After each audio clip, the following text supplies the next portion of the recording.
Hey, Existential Kev here. This week we're discussing Westworld. This is a very popular show running on HBO in its second season with fanfare rivaling that of Game of Thrones. Westworld is a fun watch, weaving non-linear plots, characters, and symbolism into a mostly Western sci-fi theme that often seems like a Black Mirror episode that just keeps going. But what is the overall meaning of the story of Westworld for us, the viewers? Get ready, the Lethal Introspection crew is taking on Westworld. And oh, there's definitely spoilers ahead.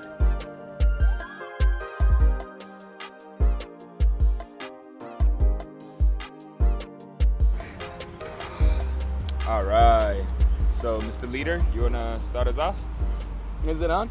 Yep. Are we on? Yeah, we're on. Yeah. All right, Great. welcome.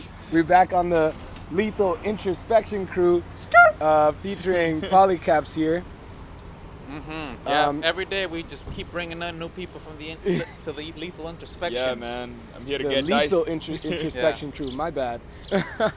So Existential Kev, also Kevin, but My name is Joyful Operating Service Enigma, later known as Jose. I'm Polycap. I'm simple. Simple Rick. So Polycap, thanks for joining us.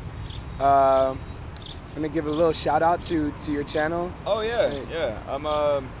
So I have a YouTube channel. I talk about philosophy on it. Basically, it's about reality from my perspective, as I choose to see it. And so I talk on it what I do. Like I'm Black Tony Stark is what I usually say. And but yeah, check out my channel. Should be in the description below. Go check it out. It'll be some dope shit that you've never experienced before. So I actually picked the topic for this time, and it is one of the shows I really enjoy and really get frustrated by, but mostly enjoy. Now he gets really frustrated. Westworld. We're talking about Westworld today. So I thought we could, there's a lot. We're on season 2 now, and Westworld. It's just a show that has so many layers. You watch it and you see something you didn't see before that links to something else. And there's all types of discussion boards everywhere about little photos that mean this, or did you see that in the background? But we're not talking about that today. We're talking about what does Westworld mean on the whole? A little synecdoche from last time, right? Yeah. I plan on seeing that movie sometime. Yeah. What does Westworld represent to us as humans? What is it saying? What is its philosophy overall? So That's simple. Kill all hosts. Kill all hosts. Yeah. If we're really gonna start from base zero, I would say that the main driving thing that it's telling me as a human is to kill all hosts because Kill they're coming all for hosts. me.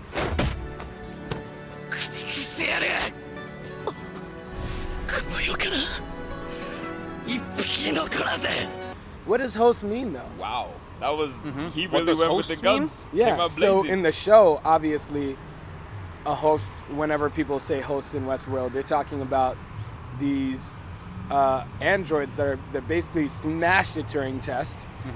You can't tell if they're human or not, And so what does that say? Like that concept, kill all hosts. Because a host is basically a Kill all person hosts. who's not a person, There are people in hosts. every form except that.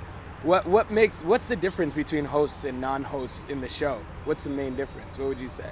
Supposedly they're cornerstone. I believe that is really the big thing. They don't makes have them real different. memories. They don't have any real memories. Every single instance in their life is a fabrication, and that is perhaps what irks me the most about season 2, is that essentially every one of the motivations that are given to the hosts, from Maeve to Dolores to Teddy, to any instance that you see, they all come from the fabrications that one writer guy made up.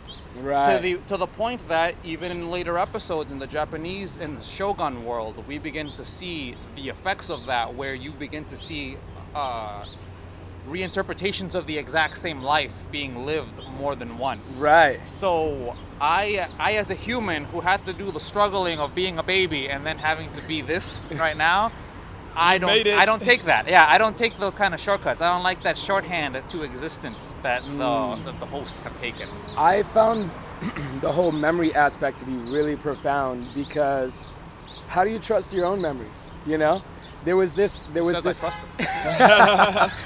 That's the thing. You never know if they're real or not. They're always being written by yourself. Yes. And there's this thing going around which really irks me in the same way that irks you with the host, right? There's this thing going around talking about how we don't really have memory, like memories past the age of 5 or before age 5 are fabricated, completely fabricated. And I'm like, no, I vividly have vivid memories of shit that I did before 5, and I know, I know. Memory's unreliable. Oh, please. No, really. Memory's not perfect. It's not even that good.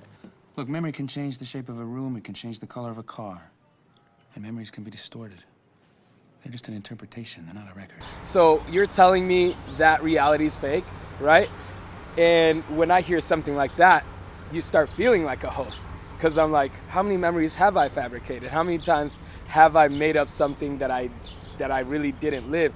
And then from the other outset, from the host perspective, who are you to tell me that my memories are not real? Like, how trippy is that to be a host in that show and someone tell you like, that's not real. That's not your mother, your parent, whatever, this and that. And getting whatever word you of thought God of it too. Like, that's one thing. It's like somebody could come up to us right now, some homeless person could walk up to us right now and be like, none of your lives are real. You know? And we would just not take them as seriously. Right. But if some person were to walk in, and in the same way, like that English guy, I just can't remember his name. Ford. Not Ford. Is Ford even English in that? I think he's just distinguished. I think you put the distinguished. Yeah, I think you might have. Yeah, well, just people because got he's colonized English. by those people, so I'm sorry I attribute pristineness to them. Yeah, it's like it's in my DNA now. No, but the English guy, the guy who writes all the narratives. Yeah. I can't remember his name. I can't remember his He's a name background either. character. But he's the one that writes all of their narratives, as far as we understand. And then the little algorithm that they have within the tablet just makes it so they can pick from a pool of potential words that make the semiotics of what they're saying cohesive. Right. So, to me, when you're talking about who is anybody to tell me what is one real memory to another, right. It's kind of hard for me to once again put any sympathy to them, because they live in their own cage. They understand. There's no breakaway for them in terms of what is the real life. Like, across the street is the real life, and here is a fake place. Like, no, to them it's like everything they know is fake. Right. So, but it kind of but they don't know that. So if you put yourself in their shoes, right? What Westworld season are we talking about here? So I'm saying, as far as like Westworld represents our world, right? Mm-hmm. In that if we were hosts, we had no idea. You know what I'm saying? Okay. It's the whole simulation theory of like, you have no idea if this is really, like your memories are real. Like you woke up today and you're like, yeah, I remember. You knew yourself because your memories are like, I did this, I come from here, your whatever. Operating system What if is that booting was up. completely written? Right. What if that was completely fabricated? You have no idea. It could be a simulation from now, you know? I choose to think of it as it's an analogy of how the world works. For me, I see like my big phrase in the whole everything that I do is that I'm here to raise the conscious awareness of the human race. And so my core belief that drives me is that some people, majority of humanity, are not fully conscious yet. In the same way hosts in Westworld are not fully conscious yet. Who wrote that narrative for you? I wrote it myself. Are you sure? Yeah, of course I wrote it. I think it's in your tablet. No. Like, let's look at the. Yep. It said you would say that. No. Look, that's what it's. He's saying it. It's right here. Yeah, that cognitive dissonance is not going. He's falling into a cognitive loop right now by saying nope. No. I see some fluid coming out of his ear. Cortex fluid. Yeah, some cortical fluid coming out of his He's all ear. motor functions. But for me, because like when we talk about like being automated, right? Running on your programs that you've already been like, if you know, the example I'd like to give, when you wake up, you do certain things that it's a routine, right? The routines that we have in our lives essentially make us have this operating system that we can just do. When you get into a car, you just drive, right? You don't have to like think of all the ways of driving, you know, all the rules that you learned when you drive, right? But what I've learned with the whole angle of Buddhism and just being mindful is that being aware and being in the moment is true awareness, right? Then I can perceive like, all right, this is how this situation is developing, and this is how I could, you know, change it towards what I want to have. The conscious experience I want to have can be built through my awareness of what I am trying to build and where I'm at. And so when I say Westworld is analogous to how the world works and how most humans, to my perspective, aren't truly like conscious, because most people go in their day and they're like, oh, this happened to me, you know, they're automated in the way they respond to the world and how the world reactive. They're reactive, right? I see. You know, I think that's a really big theme in Westworld, and is the main theme. It's how do these hosts achieve true consciousness, right? They pass a Turing test, but they aren't really self-aware, you know? And I think that is the real message that Westworld has. My coworkers, where I work, they all, like a lot of them are really into Westworld, and we have like a channel, they discuss all the, you know, different, like, hey, did you see this? What is gonna happen here? What's going on with these characters? And we came on this topic about the hosts, and I told them, like, you know, everyone's a host at the end of the day. You said that? You know, yeah, I told them, I was just like, because I had to realize it myself, like, dude, I do run a lot of loops. Yep. And I think the main like lesson of Westworld is to say that, okay, you're a host. There's nothing to change that, you know? You run automatic programs all the time. You react to stuff, you know, like there's nothing you can do about that. It's in your nature. But being aware of those programs allows you to anticipate and write your own narrative, write your own story, write your own programs outside of like programs that are given to you, rather by your teachers, government, your parents, yeah. your friends, you know, who come in and tell, yeah, you should like this. You should like this kind of music. You should vote this kind of way, you know? Where you're like, okay, why do I believe the things I believe? Why do I act the way I act? Are these useful programs for me, or are they actually self-defeating programs? I have the power to, since I'm self-aware of them, I can uninstall bad ones and reinstall good ones. I mean, install good ones. Yeah. Some people, as I said, are just more susceptible to that automaton kind of mentality. They're just far more inclined to want to just get a routine. Wake up, eat breakfast, maybe go to work, maybe It's comforting. just do something until you have to go back to sleep at some other point. Nothing about them irks them enough to be able to want to transcend what they are right now. It's kind of it's a bit of an odd, like, cocoon like stage where you feel so comfortable within your chrysalis that you don't want to be moving any forward in your metamorphosis. It's literally as a state of being. Yeah. I wanted to ask you, what did you think in Westworld? For anybody, I hope this isn't a major spoiler, but Dolores is always telling the other host, now that she's suit conscious of, you know, everything. She knows now that she's the Brahmin. She has become Brahmin, and she knows. And she tells everybody, not all of you guys are meant to make it. Not all of you guys are going to make it. She And can I was see like, the what fact that there hell?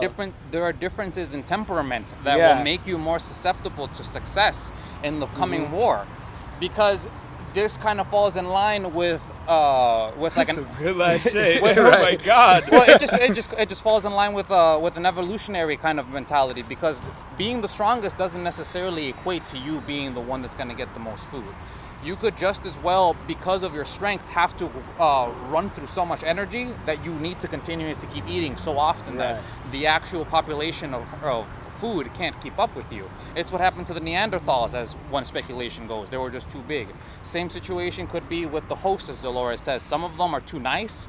Some of them, True. Yeah, some of them are too noble, like Teddy. Teddy is a prime example. Right. His core, like I always wondered with Teddy, is he choosing now to be that way? No, she hacked them, man. You Right? remember? No, before. Is that before. what is Teddy's true nature? Is his true nature to be this kind, blah blah? You know, it's really difficult to say what is their true nature, or are they just falling back on their programs because they have nothing else to fall back on. True. I think it's the latter, though, because from my perspective, not everybody is as conscious as Dolores. Yeah. You know, not everybody has hit that threshold where they can hear that. Are you guys worried about that person dying that you don't know? You guys worried about that person dying that you don't know?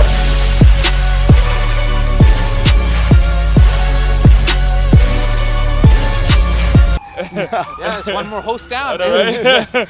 More life for me. Yeah. The fact that how conscious he is, just a lot of other hosts are not there. And you also said that they could just probably just be going back to their programs. I believe that being like truly aware of everything that happens, the suffering, just everything that there is kind of overwhelming sometimes.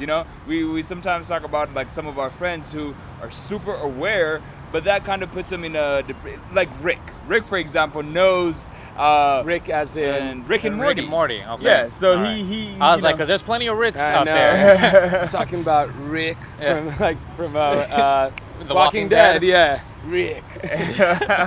yeah, but he's super like there's a word they have for him, but existentialist, right? He's super like what's the point, Yeah, it brings him existential dread.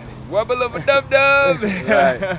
And so for me, it's more like it's Cosmic easier for nihilism. you to go back to a state where you're just running your programs. Right, because now you don't have to make your own decisions, because before you're totally comfortable because you're running a script and you don't have to make the decisions and saying like, is this the right script that I should be running? Is this the right program I should be running? Should I be doing these things? Why do I believe what I believe, And that puts a lot more responsibility on anybody, right? So that's why a lot of people, you said, like, might be not, they're more susceptible to running autonomous functions, or rather getting into that. A lot of people, like maybe super religious people, not spiritual but religious, in the sense that they love the dogma, right? Just do X, Y, and Z, these rules, and I know if I do these rules, I'll be saved, in a sense, Rinse right? and repeat till the day you die. Yeah. Right, and that keeps them at ease because it's a program, they can do it, and they know they don't have to think, right? Thinking is a hard thing to do. It genuinely It is. made me wonder, with Dolores' actions in this and how she's become so cutthroat. We were talking about this once, how, okay, like you build a company, you have employees and all that stuff, and employees are very like that too. They love people who generally like want to be an employee, like forever. Just, I just want a constant, safe schedule. Tell me what to do, X, Y, and Z. Just here's my tasks and do it. And we were wondering if that's right or not, right? Is there any obligation upon someone who creates the company to help their employees raise their awareness to a point where they don't, maybe Where they they want figure more. out their own thing, want more. And I thought no, because if one identifies themselves as such, then shouldn't they be treated as such? You know what I'm saying? Yeah.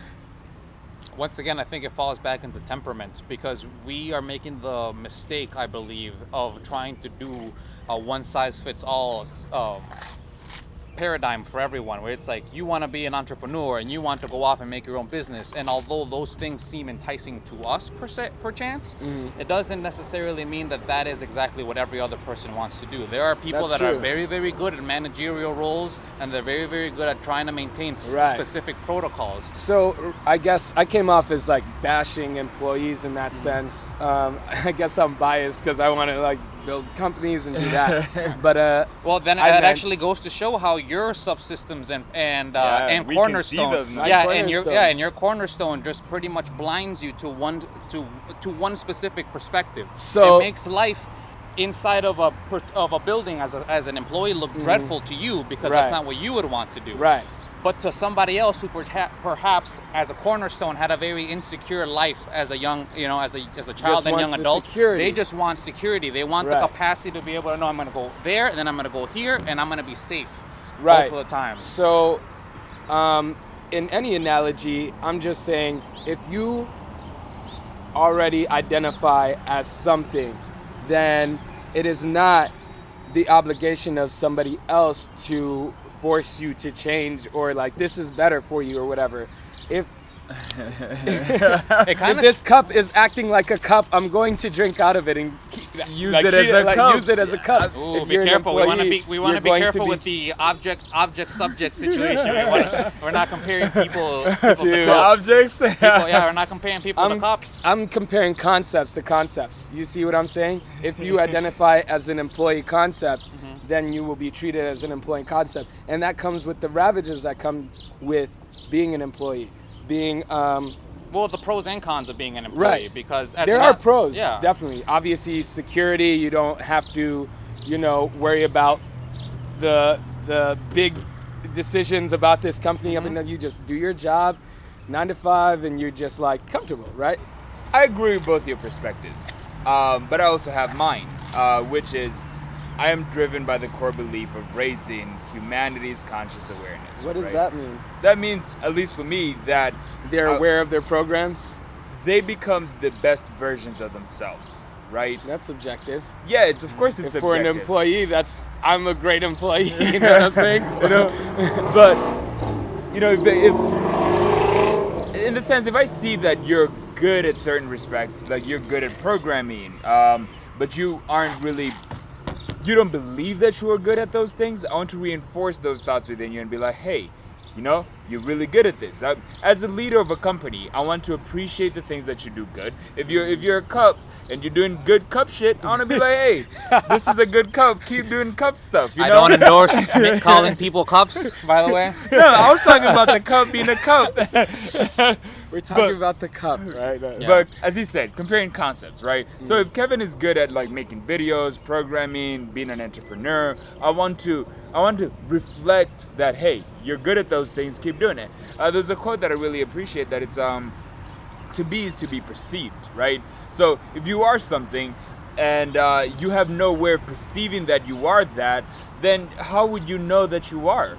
So I want to be the thing that they can look at like a mirror and be like, hey, you're good at those things, to reinforce that you're that, Interesting. So does that make sense? And through that, I make them more aware of who they are. And the way that what you they act are. and what you do, the signals you send out is what you're asking people to perceive you as, in a sense, I would disagree with the consciousness, like as far as you saying raising the conscious awareness of people in the same aspect when we bring it back to Westworld, like how does a host become self-conscious, right? I don't think it's that like, hey, you're good at this, do that, because there's the essence of what you are and what you're doing, right? And there's a divorce between those two. Those are always different, because a lot of people, you'll meet somebody and you'll ask them, hey, who are you? And they're like, yeah, I'm a salesman, I'm a teacher. I'm like, no, you're not that. You're not that. You're doing sales and you teach, but you aren't that. You can wake up tomorrow and have different thoughts and become something else. You know what I'm saying?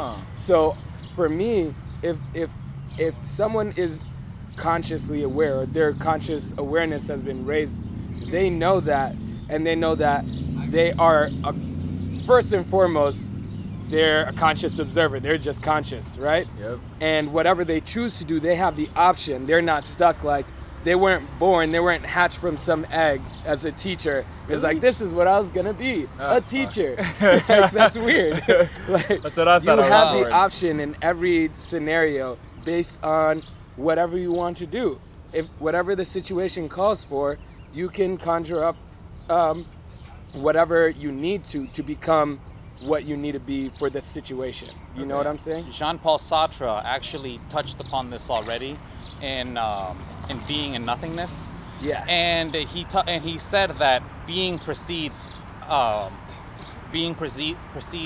essence, which is exactly what you're saying. It's that you're born, and then afterwards you go and seek an essence that actually brings forth some sort of meaning to your life, as opposed to the older Greek way of looking at it, which is that you were born with an imbued essence by the gods, and the gods make you a certain way, and then Polycap could come by and be like, hey, you're really good at that thing the gods told you to do, so be good. So be good at that. Sartre says in the 20th century, what we have now is we have absolute freedom, but with that freedom also comes the cage of the freedom, because we have to understand that although we don't have to do any one thing, as you said, we can live without bad faith, which is the technical term for what you're talking about, when you don't when you're completely cognizant that although you're doing an action, that action doesn't represent you. It is just something that you are doing at that moment, and it might be perhaps because you're enjoying it or because of the necessity of the moment, but it isn't because that situation actually imbues you with your essence. Right. It's just another moment. It's just another doing. moment that you a moment that you're doing, and because of that, you don't petrify yourself to that one mentality of life.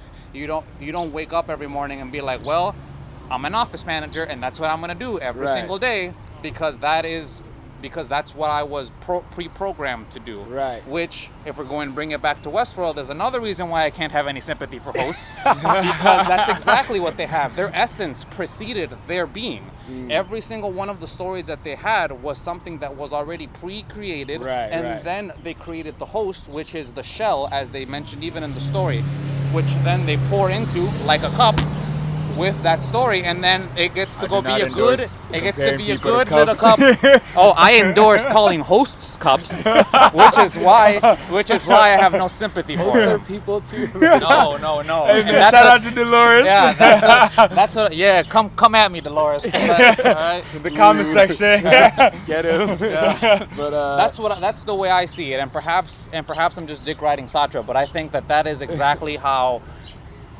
That's a very pragmatic way to look at it, because it keeps you from having to be so jailed into the one thing that you're doing. Like for example, a lot of us mid 20-year-olds went to college for X thing. You had to go and get a major at X thing, and because of that, because it costs money, because it costs hours in terms of keeping your scholarship, all of those situations, every instance that goes along with that, it requires your personality to reshape itself and petrify itself to being the doctor, to being the psychologist, to being it's literally a whatever. program. You're literally getting programmed in school to be that. It's an inculcation. It's an inculcation system that through proper networking through other people, it's essentially a hive mind, because you have other students keeping you also in line. Because feedback. That's a feedback loop, shit. and that's why it's always been said that your friend, like, show me your friends and I'll show you yourself. Hey guys. Because here we go, and that's because they're the ones that continuously keep giving you either approval or rejection in terms of the feedback loops that you're running. Okay. If I wake up, and I'm like, nah, man, I don't want to do this podcast because it sounds really lame. Like, you guys will go off and do the podcast on your own. You guys will continue on life, without me. Yeah. And you guys will try to distance yourself away from me, from artistic pursuit situations like this, because I'm not down with it, and you don't want to be around that kind of aura. Right. It won't feed back into what we're. Yeah, exactly. Because I will poison the well, essentially, in terms of the kind of stem cells situation. Don't do that. I'm trying to drink some water. Yeah. But Westworld is really cool with that too. They it's this idea of how you can repurpose hosts. In that episode that you didn't like with the Indian guy, he Actually, I was he thinking, was playing a certain role. Then the Dolores' next time, dad. Oh yeah, that too. He was somebody else. Yup. Everybody in Westworld has played different roles. Yes. Which also feeds back into what I think Westworld. Another major theme in Westworld is this non-dualism stuff, right? Right. So True.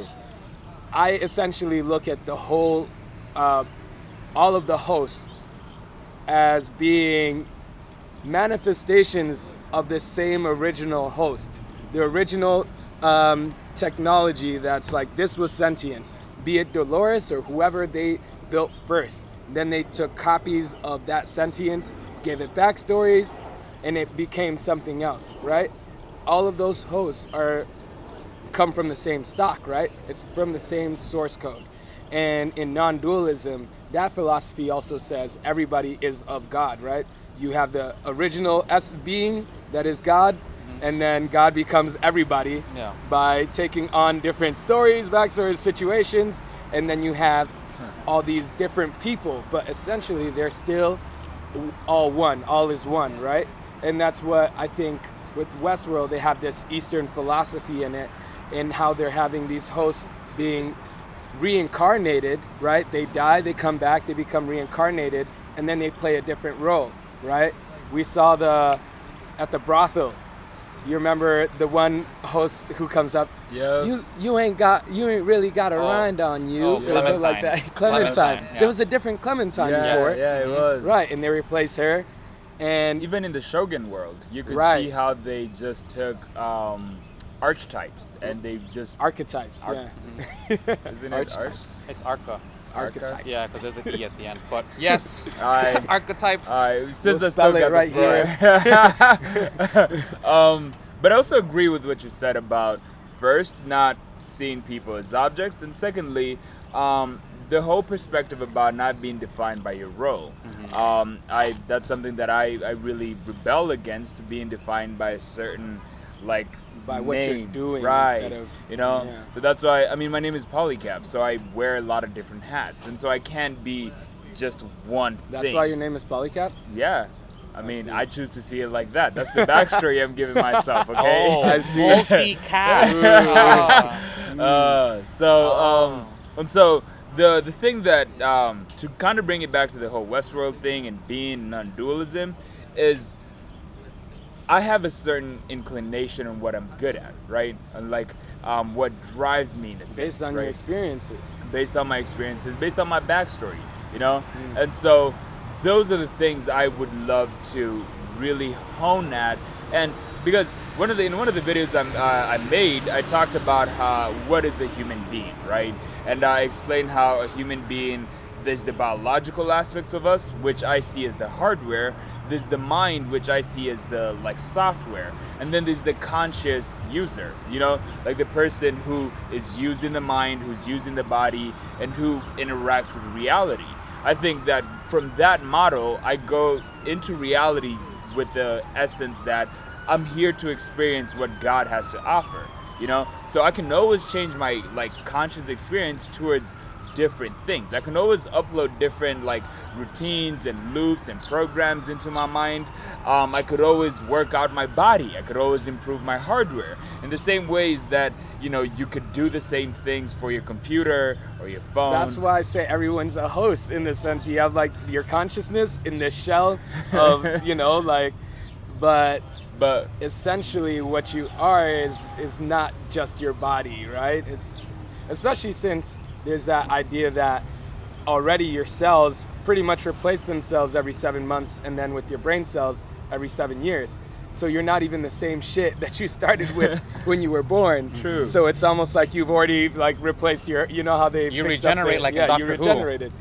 The metamorphosis. But we as mammals, because we take so long to mature, and it's always people always never a vague mature. yeah it's always a vague insinuation as to what it means. Does it when you're biologically mature, does that also mean that you're psychologically mature? Right, true. It's what exactly is it that How old is 15? Oh my God, this Yeah. nigga did just go there. That's not my friend, first of all. I'm a guest here. I'm believing what he That believes. was a Dave Chappelle reference. All right, whatever. No one got it. You're not asking yourself the real question that America needs to decide once and for all. And that question is, how old is 15 really? But yeah, I mean, if we're gonna to bring it back to Westworld and your Eastern Buddhist non-dualism. just Eastern Buddhist philosophy angle, I think that the newest episode that dealt with Dolores destroying the cradle was actually one of the biggest confirmations to your situation. Because if you want to look at it from a Buddhist angle, the highest point in Buddhism is to reach nirvana and then leave the cycle of continual reincarnation. That is true. So what does Dolores really want to do? She wants to destroy the cradle in order for this to be her one life. She wants because the thing that I know, and I'm presupposing for her, but I think that what she came to realize is that by having the capacity to come back and redo your mistakes, if every single one of your actions loses the luster that it could have by it being done the one time. That's crazy. You know? Wow. So you think about what the maze really represents in Westworld, right? And it's this whole thing for the host. You have the man in black following the maze, thinking it's for him. They're always telling him it's not for you. Mm-hmm. It's for the host to achieve their sentience. But also, when we're looking at it, it's a message to us as far as Eastern philosophy, as you're saying, that this maze is like the point of reaching this nirvana, right? Mm-hmm. So Dolores killing Ford and now taking that step to self-actualize and then leave this whole regenerative, loop that she's in. That actually kind of showcases the ignorance of the rich too and the wealthy within Westworld, because they want to get into the what would be the karmic host circle, interesting. of being able to go back in while they're seeking what we would consider while the hosts are seeking the enlightened path of wanting to get out entirely. Yeah. We want to get in. We want to be able to redo every mistake that we do. We want no mistake to outside have looking full in consequence. type of thing. Yeah. That's funny because whenever I think about that we concept, as humans are already ascended then by pure nature. Perhaps, but we say Buddhists think we reincarnate and certain religious teachings. So it depends on your perspective. Hey, Jesus is gonna come back. That nigga believes that too. Yeah. Right. Yeah. So that's really interesting.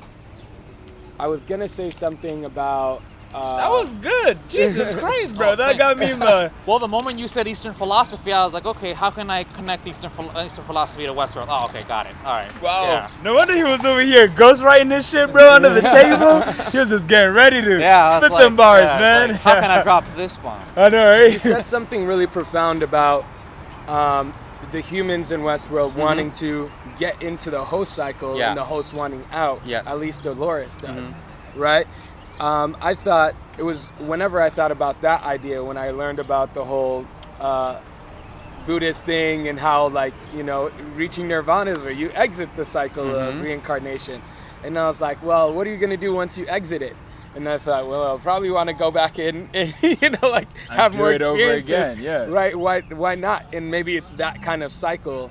No, but see, you would never be able to reach that area of nothingness if you hadn't already shed that want initially. Maybe. That's the thing. Once you're outside in the nothingness, you can't possibly want to come back because you've already shed wants. That's true. So your desires. Yeah. So you're reunited with just the singularity. But I guess I was just trying to connect it with the if we're gonna have the presupposition that the humans only live one life in Westworld, right? So it's like they are already that. The maze isn't for them, right? Yep. They only live one life, yet they want to come back into this, or not come back, but enter a reincarnation. Enter the resurrection cycle, yeah. With Delos and all that. Okay. Really crazy. I have a whole other perspective. Because for me... Thank goodness we brought him along then, because it would suck if he would just want to have our perspective the whole time. Assimilate. No! But for me, it's like, I want to get to a point where I can build myself a new body. And the reason why I want to build myself a new body and import my consciousness into that body is so that I can travel the cosmos. I want to see... Why can't you do that now? Because aren't you traveling the cosmos right now at like 17,000 miles an hour? I think we are. Yeah, but I say, if you think, I mean, if you believe it, right? Yeah. I don't believe in those models. Yeah. I want to see a black hole. I want to experience what a supernova is. And so for me, like Can those you perceive a black hole? Is that as the concept goes, I don't think you can actually, at the event horizon, perhaps. yeah, I think you just like, I don't know. I mean, I just want to, I want I'm to sorry, experience I'm that That's shit. what he That'd wants. be That's some what he shit, wants to see. you know? He wants You to want to see. see stars and stuff. Yeah, but not like Alright. from a rock. I don't want to just like see it on this rock. I want to go to them and be like, yo, I saw that star, back in the rock, but now I'm, seeing it. How you about can see this? pictures of things. What if you have kids, right, and you pass on your DNA Bruh. through them, and they I evolve want into me. spacefaring human No. like Leave it to the things. kids. I don't I know. know. You're not the future. I'm Yeah, the I'm future. So when we're talking about Delos and his want, and this whole thing about humans trying to get back into the maze, for me it's more about a thing about like, I just want to live longer. I don't want to. Oh well, that's not the same, because Delos, what they're trying to do is literally immortality. They want what the hosts have, to be able, if something happens to them, spin them back up. That's what they want. That was the. Why else are they doing it?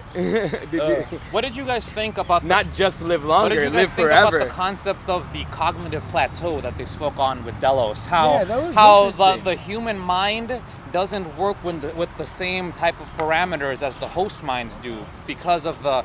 I would imagine it's because of your big backstory, like your big organic backstory. It makes it very, very hard for your body. I mean, like for the body and the mind, as you were talking about in like a Trinitarian kind of sense, where it's like biology, software, and then like the cocktail that like makes it all Yep. be together.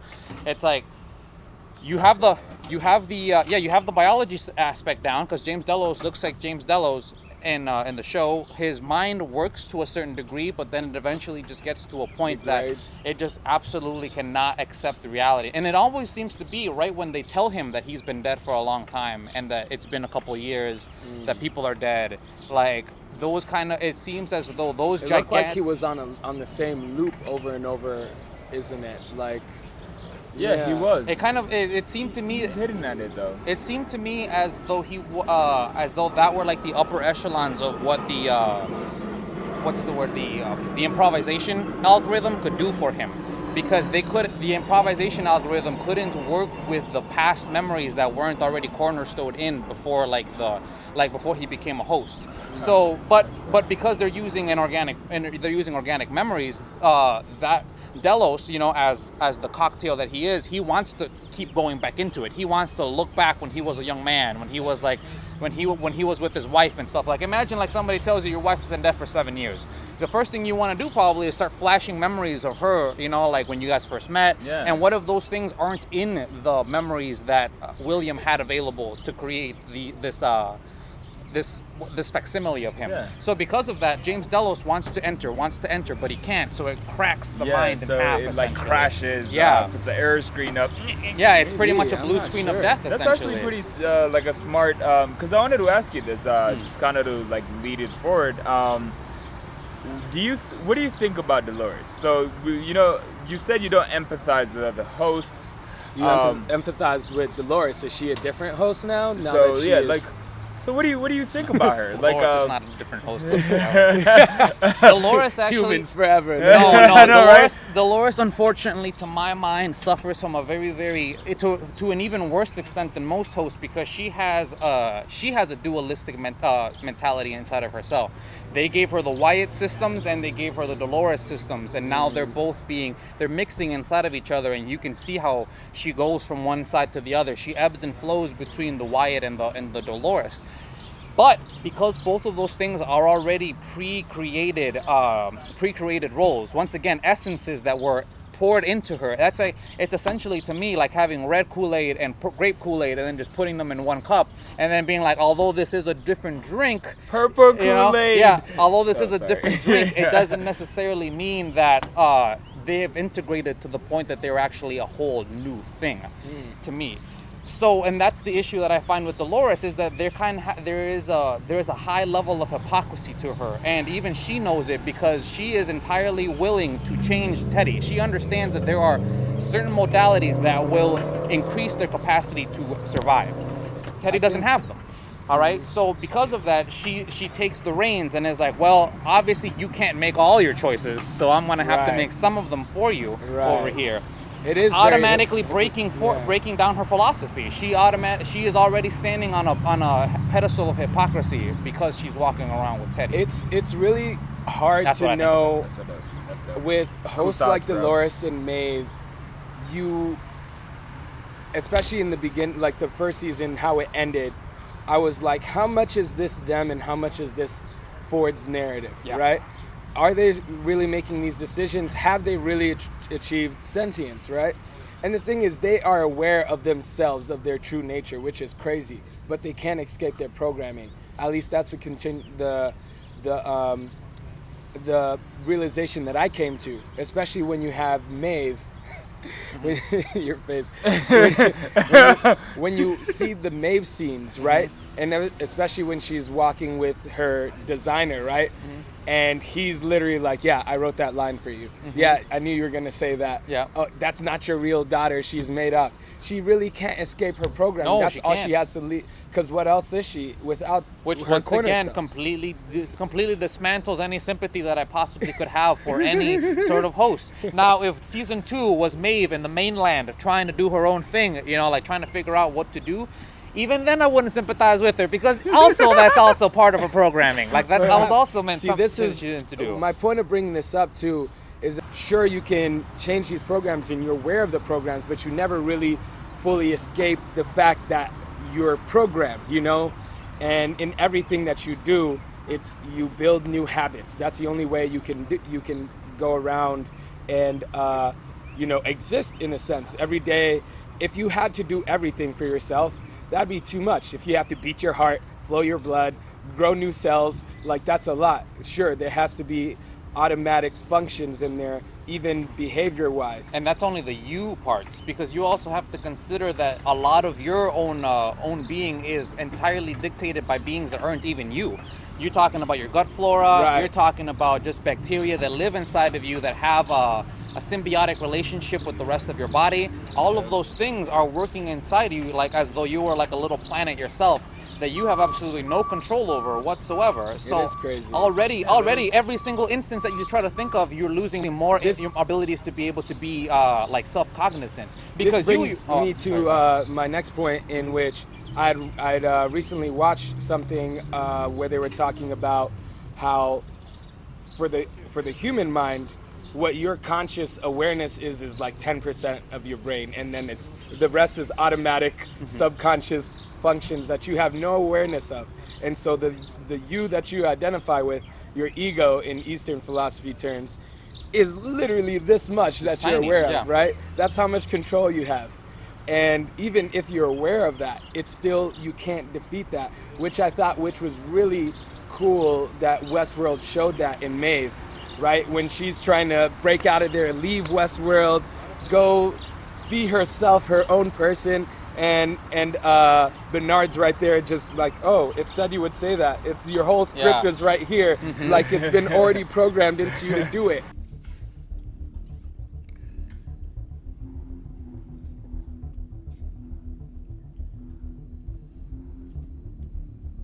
These things you're doing, have you ever stopped to ask why you're doing them? And I was like, oh my God, that is so crazy. That redeemed the season 1 for me, because I was like, all right, this is getting ridiculous. Like, how did she trick those QA people? Like, come on, man. The humans in that show are so stupid.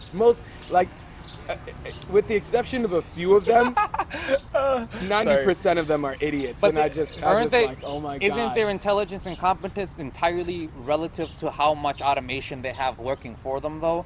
I mean, you consider ourselves. I think it's just bad writing. You think? Okay, well that's fine. That's fine too. But if we want to give the show a lot of credit, we could easily say that just like with us, there's a lot of things that our ancestors knew how to do that we do not know how to do because we have no need for them. Yeah, I have a I compass don't know in how my to skin a bunny. I have no need to know where true north is because I have a compass on my phone that can show me which way north is. But all of those things were, if we had our ancestor come and talk to us, right? Our ancestors from 50,000 years, they'd look at us and be like, "Man, y'all sad. You guys are stupid." I know. I hate on them just because in the most common denominator of person, I could not see them do the things that QA has done, like the testers, how Maeve manipulated those guys, and I'm like, Maeve's not even around you all the time. Like, tell somebody, get some help. Like, she's gonna murder you. When that one guy, the guy who writes all the scripts, he goes around picking up people's weapons, collecting weapons for them to continue to harass him. I'm like, really? But that's exactly what. But see, there we go. Really? See, once again, you're thinking about it in too much in logistical terms and not in temperament. Because when you look at it from a temperamental aspect, it makes perfect sense. Because there are people that want to be far more agreeable. They are way more down with getting attached to the Stockholm syndrome of the whole thing. It's like, oh, you capture me? All right, well, how can I be of help? How can I see what the writer has to do? Okay, well, then that's acting. Yeah, that's right. All What a writer has to do is put in the character development to show you, like, oh, this is in his character to do this because of X, Y, and Z. He's a coward, though. It's we didn't know that. We knew he was a writer. We kind of knew, though. No, we didn't. Yeah, There's bro. Look at him, bro. Okay. He was trying to, wait. In Game of Thrones, we'll go to this real quick. In Game of Thrones, for them to make you accept that Reek was a total bitch, they literally cut his balls off. And then when he was shaving the guy's neck, you're like, kill him. Of course he's not gonna kill him. He's literally got his balls cut off, and I could accept that. I was like, hey man, your balls got cut off. You can't really act. So there wasn't enough character progression on your end. Yeah, for me to believe, like, why would you do that for a lot of these characters, like giving into the host's will? I'm like, she's a fucking host. Just, oh my god, like, I would install her, you know. I completely, so I was getting frustrated. I have full empathy for all humans in this show. All right?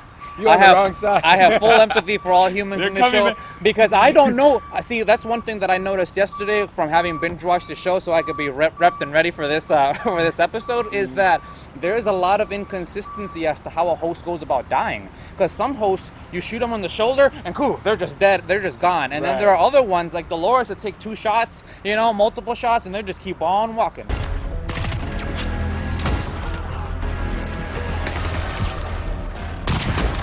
Yeah. She knows it's a program. Kind of like Bernard was like with the pain. He's like, oh, it'll hurt a lot. He's like, it's only a program. And then he goes in and like, oh my God, that was so cold. Okay. All right. So you assume that, so you're thinking that perhaps a lot of those hosts that are just playing dead, they believe that they're susceptible to it. So they just, I'm shot. But Dolores is just like, whatever. It's just shut down that part that thinks that I'm dying, like I'm good. You know what I'm saying? Like, that's what I was thinking. Once again, why you can't trust the host. Nope. She's so aware. And so there's something that I learned from the first season that I kept saying, like, when we'd watch it, and it's about writing narratives, right? Because one thing that I really like about the show was the power of the author. Yeah, the power of the author and the ability to... literally God in that show. It's crazy. Yeah, he was until he died. He's not even dead. As all gods do. Oh yeah, that is true. Yeah, like, he transcended to the spiritual form. He transcended to the spiritual. And then what? And then what did he do? He came back as his son. Oh, He came back within the body of his son because he pretty much created Bernard. That's crazy. That's right. That's connected. Damn. Wow, I didn't even think about that, man. Eastern philosophy and Middle Eastern philosophy. I know I might just have kids then if I could just like work myself into them.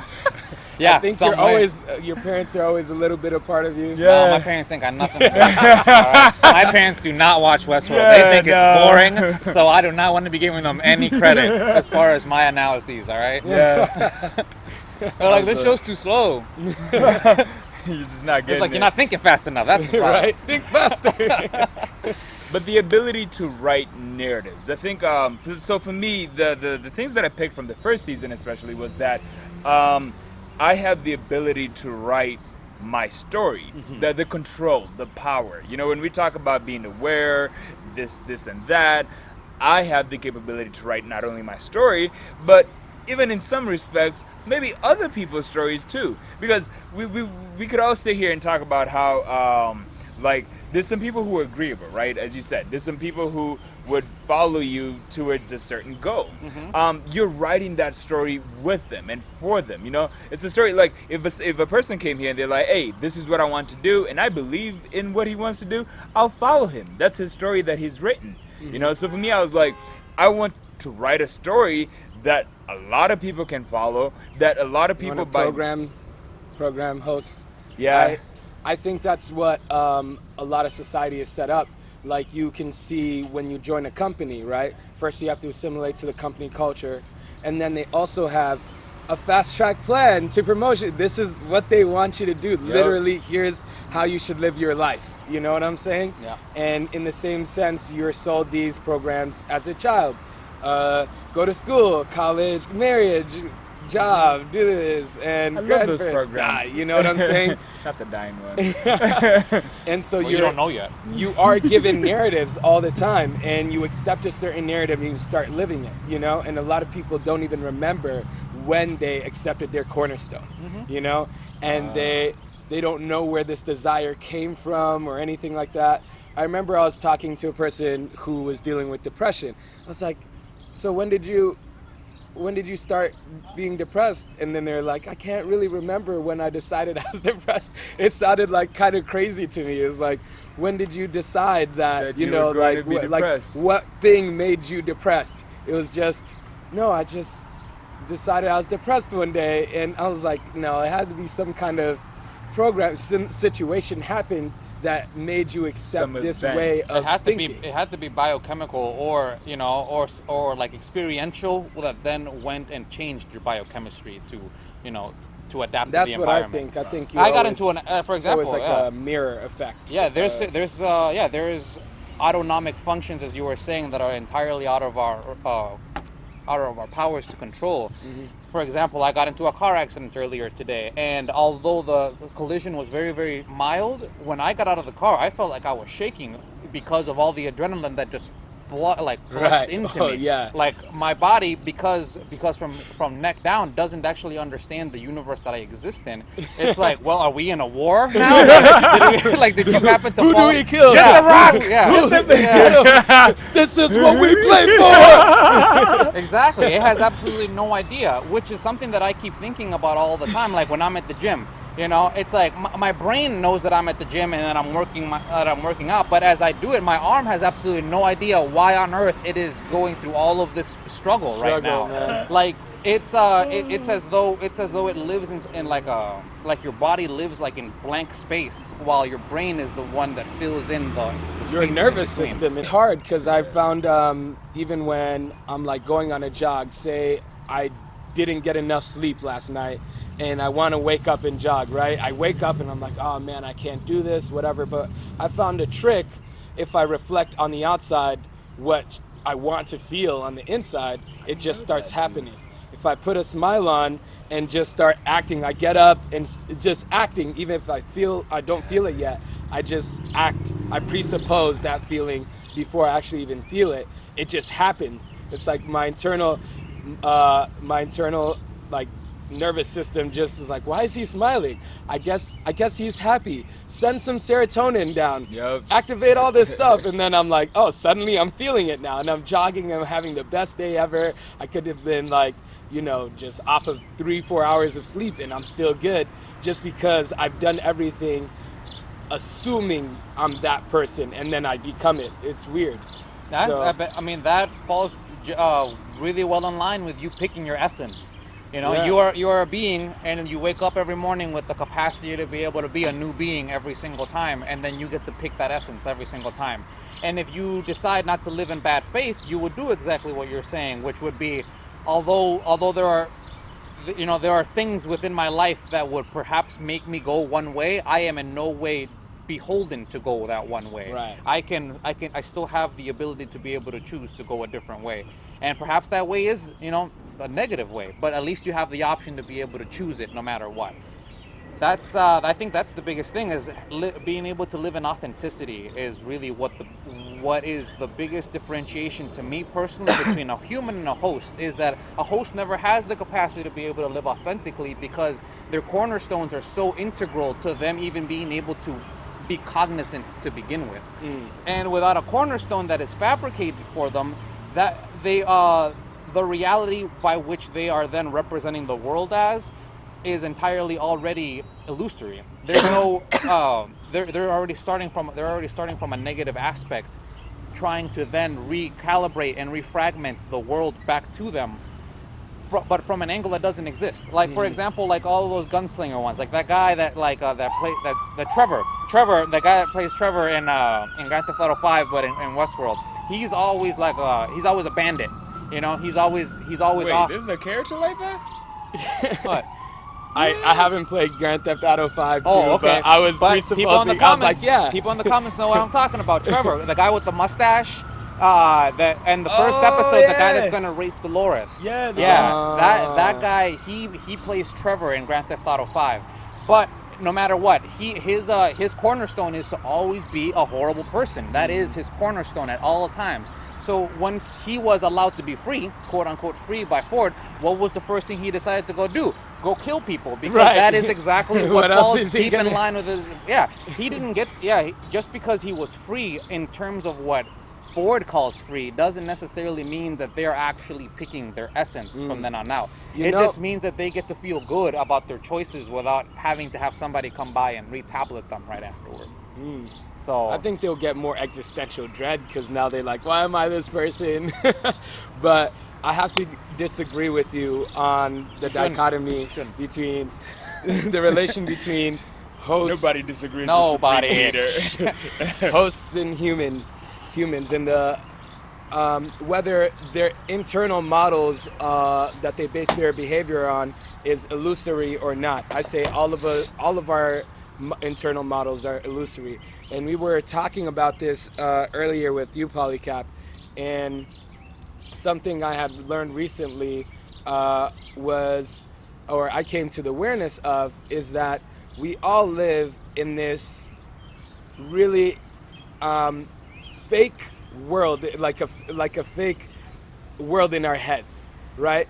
Because we generalize. We never take the experience of whatever we're experiencing for what it is, right? We're always generalizing, and the generalization is actually the only thing that actually does not exist.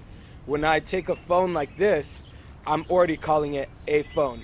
And a phone is a generic term for a number of things, but this is a unique device. There's no other phone like this, right? These molecules are here. There's no phone that has this piece of hair on it or whatever that's in this space and time, right? And this is unique. And when as we as humans come and we see a phone like this, we just think immediately, phone, generalize it, go away. We know it before right? we see it. We Right. were talking about that last time, Right, too. and so you live in this universe when you think about your past, when you're talking about your stories. When I'm telling you about something that happened in my past, I'm giving you all these generalizations. But my generalization is probably going to bring up a different image in your head.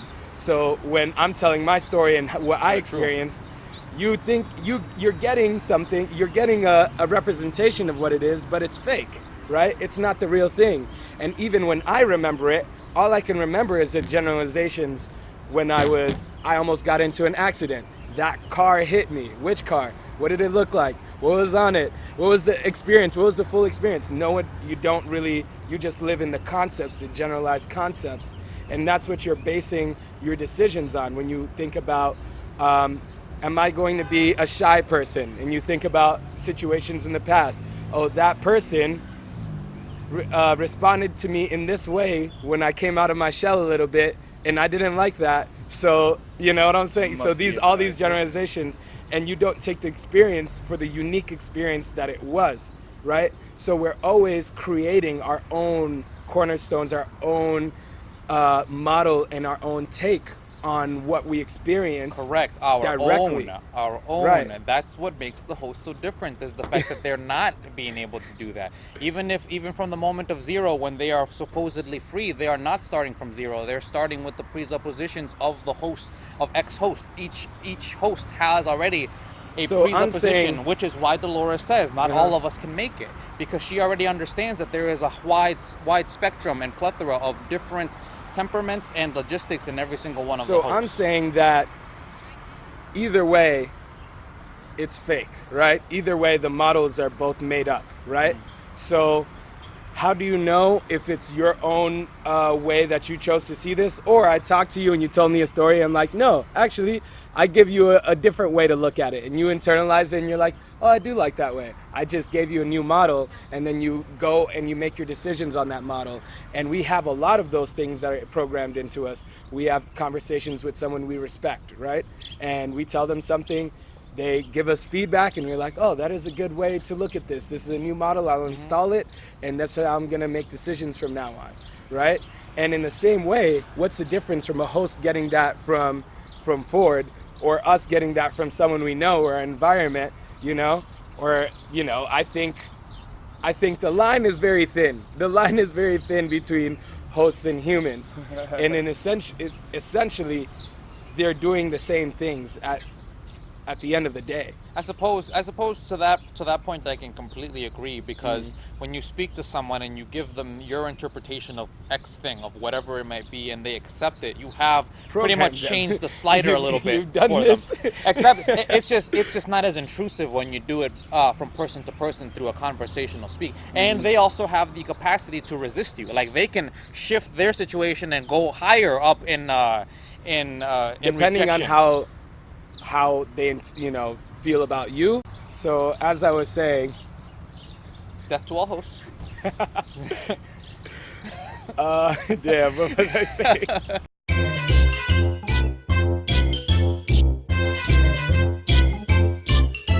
Oh yeah, so I was saying basically the subliminal programming we get from advertisements, little cues we get here and there in TV, you listen to radio, anything that's monotonous. Even the environment, when you go to work, there's subtle things in the room that are going to change your temperament, right?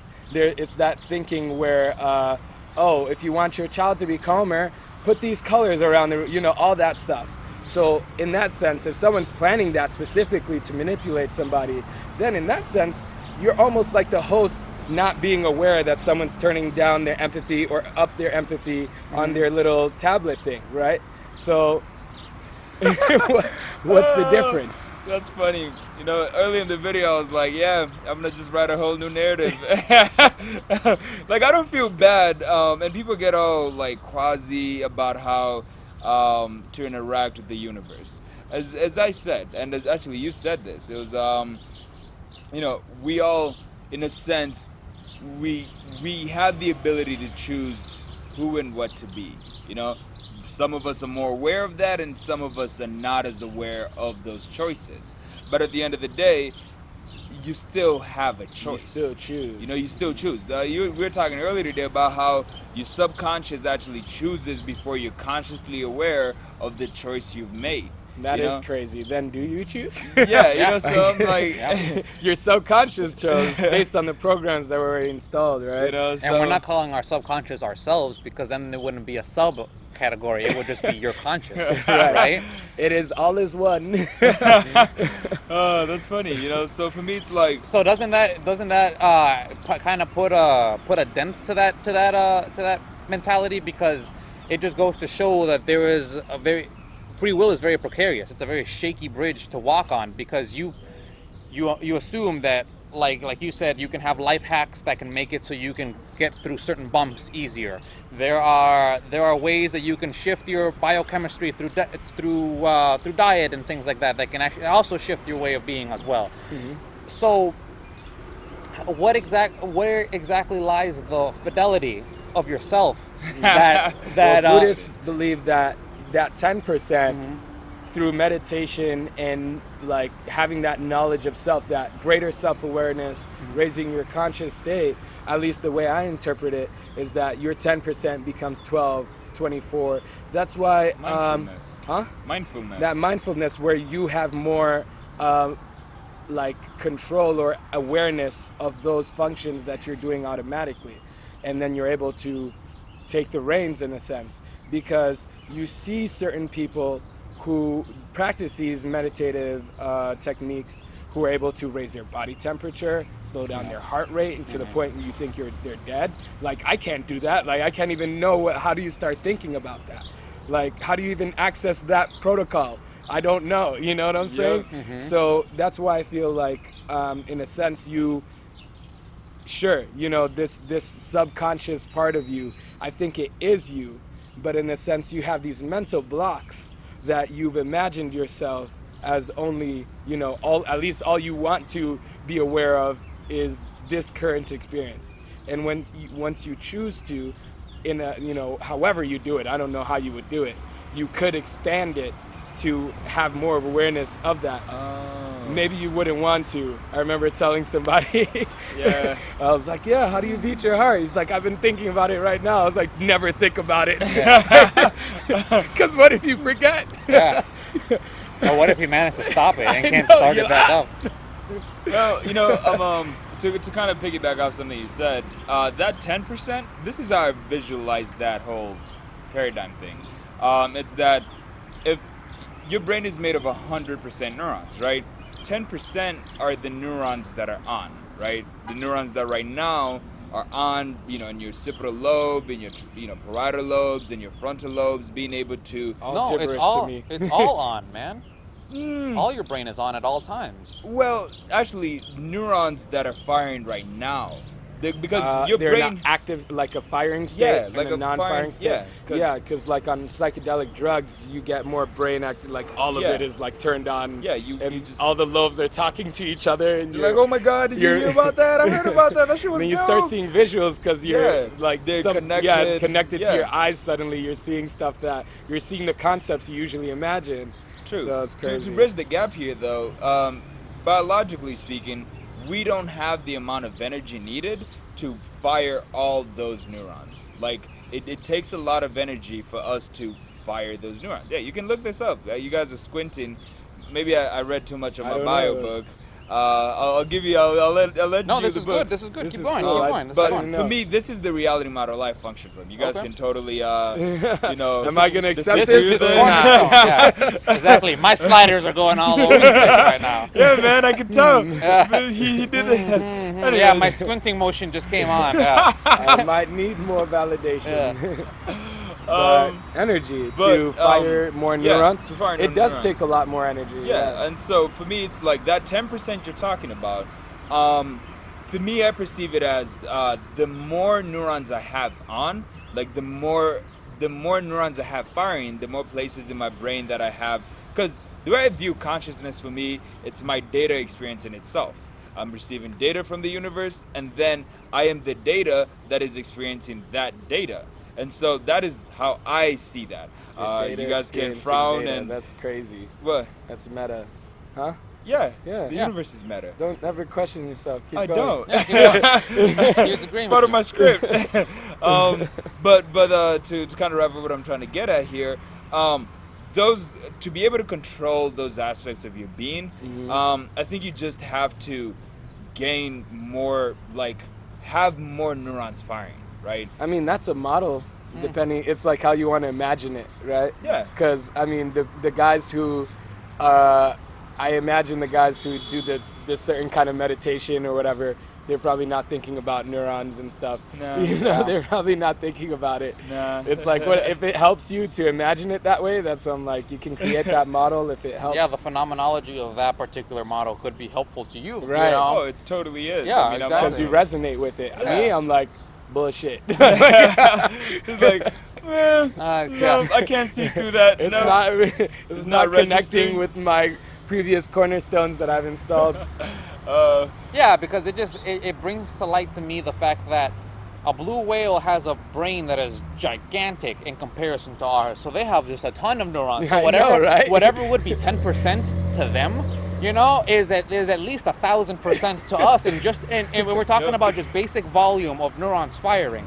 So would then that mean that whales are just having psychedelic experiences all the time in the middle what of the if ocean? they Used to be have? whales and Yeah. simple. Hey, that's man. something. That's a lesson. I'm not. for Yeah, us. I'm not I don't knocking think it. I'm whales just are wondering. simple. You know, That's I think awesome they're wondering. a different expression of God. I choose not to limit everything that I perceive and to let them be them. That's what I'm saying. Like whales, maybe are having profound experiences all the time, All of and they them? choose to just chill and be do whale whale stuff shit, and not yeah. like. Hey, by the way, whale is the new Build emoji buildings that I've been and- using. It's funny you brought it up Yeah. because the new emoji that I'm kind of like playing around with is the whale Throwing emoji. a whale yeah, randomly. with the What does that mean? I don't know. I just like it. He's just trying to figure it out. As I know, we're all right? trying to figure it out. And so, but it's see, I perceive it as it's being more densely packed. Like we have just a. Anyways, I've been reading this book that A lot of tension there. A lot of contention to be had there. that it talks about how to be human, right? Because I had to learn how to be human because I gotta fit in Human human lessons. societies, right? Human music loading, Yeah. and it's a conversation between a neuroscientist and a monk, and the author of the book mediates between those two experiences, Put right? the Amazon link in the description. Yeah. Really dope book. But the essentially what I learned from it is the neuroscientist really goes into how the brain, the biology, all those technical jargons that we don't really care about in this conversation. Yeah. But the monk talks about the metaphysical aspects, right? So the way you were talking about Buddhism and just like those philosophies. Yeah, it depends on the models, man. I'm lost. What do you mean depends on the models? Because based on the neuroscientist being a neuroscientist, they are going to explain phenomena, Through a materialist lens. yeah, through a materialist like neurons, this and that, and then the Buddhist is probably going to explain it on terms of, you know, like metaphor, you know, stories about this and, you know, meaning like that. literally. So what exactly? So then at that point, it kind of just falls into what exactly would be the best narrative to disseminate with people. It's like, is it the story narrative that really gets to everyone, or is it the materialist narrative that is really going to get to everyone? Because both of those. I think the model, whenever a model reaches its limitation, you need to create a new one, you know, to get to, if what you're trying to achieve needs this materialist model, then you would use it. You know, you need, if you're gonna hit a nail, and you use a hammer. It depends on the job you're trying to do. So I guess you'd have to set it up, if we're framing that question, in relations to achieving what? In relation to achieving what? Pretty much a good life. Living well. Because as you were saying, it all depends on the model. Because every person has different thresholds of believability to each certain model. I like the story narrative. Yeah, I for example do not narrative-driven explanations don't speak to me as well. Yeah, like I don't either. I enjoy listicles essentially of like this is what happens and this is what happens and this is what goes on afterward. You know, not some grand abstraction. You know, in order to be able to encapsulate story and parable. Yeah, I mean, I like the parables and stuff. Yeah? I feel like I learn more and know I dislike them because more. they're too loose to interpretation. You know, That's the fun thing, because Yeah. there's so much interpretation. In you the say same that way. until a fascist government uses those ideas and then stomps your neck. Well, we're talking about living a good life. Hey, it's for the good life, right? You It's said for the you good said life. it's something about coming out of sincerity. Those words. Just you- authenticity. Authenticity. Authenticity, man. So Anyways, we'll yeah. probably have more guests. Check out Polycap's channel. He talks a lot of crazy stuff on Yeah, there. I didn't want to You'll shine be too very much on this, entertained. you know. And he's building. What are you building? An assistant? It's crazy. No, keep it in wraps, man. You don't want to be giving it away too soon. He's you in know? stealth mode. No, You guys are gonna basically see. building humanity's virtual assistant. So, you know, Well, then C2 our extinction, because it's like, how do we keep all human? It'll go all negative utilitarian Join and be us like, how do next we time. lower all of the suffering? Join us next time when we discuss the philosophical ramifications of Of Polycap's AI. building. no, man. No, don't do it. I was chilling with Kevin earlier today, and he's like, man, I should make a channel where I just parody everything you do. Like, and I was like, No, don't do that shit, bro. Niggas is already kind of like catching on. So that was really fun. It was, wasn't it? Yeah. Westworld, Death we to hit all a lot hosts. of. Remember, if you're a human, and when you look at yourself in the mirror and you think, man, my childhood was something else, I respect that, then you don't respect hosts, all right? Everyone is a that in host. mind. You're all hosts. Is Don't what a host believe- would say. All right, we're gonna have a talk with Kevin and see exactly if he passes the Turing test. After I know, right? Don't I? That's funny. they sounded I got pretty you scripted. fooled. These sounded pretty scripted. A lot of these. That isn't what he would say. See, there's a lot of loss of fidelity there. But anyways, if you haven't watched Westworld, Please watch it. definitely watch it. I mean, I think the plot isn't the best, but it's always about the perspective. I appreciate perspective over plot.